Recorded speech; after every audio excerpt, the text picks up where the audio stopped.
असीमित संतोष। एक प्यारी सी कहानी। वो उस दिन सुबह ही तैयार हो गया था।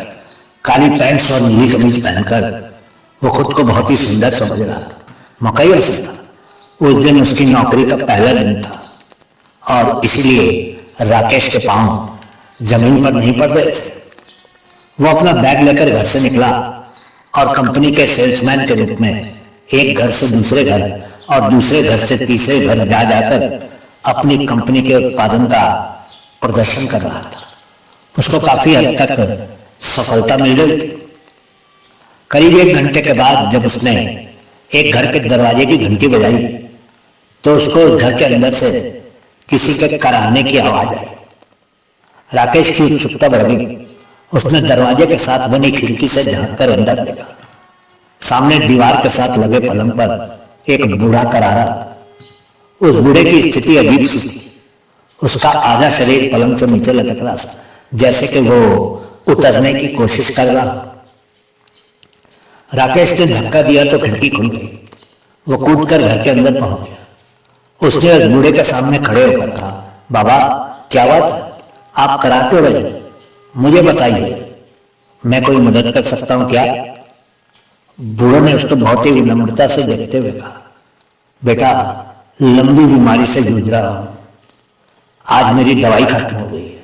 जब तक दवाई नहीं लूंगा तब तक आराम नहीं आएगा।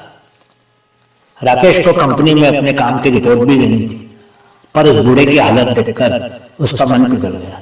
वो जानता था कि अगर वो ठीक समय पर कंपनी के दफ्तर नहीं पहुंचा तो उसकी नौकरी भी जा सकती थी। आखिर राकेश के अंदर का इंसान जीत गया और उसने बूढ़े बाबा से उसकी दवाई का पर्चा ले लिया और दवाई लेने के लिए बाजार चला गया।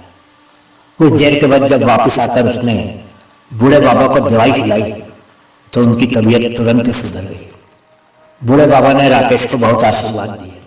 उन्होंने उसके सर पर हाथ रखकर उसकी खुशियों के लिए कामना की। जब राकेश अपने दफ्तर पहुंचा तो उसने देखा कि उसका मैनेजर बहुत ही गुस्से में था। उसने राकेश को इतनी देर से आया देखकर चिल्लाते हुए कहा, कैसे गैर जिम्मेदार इंसान हो तुम?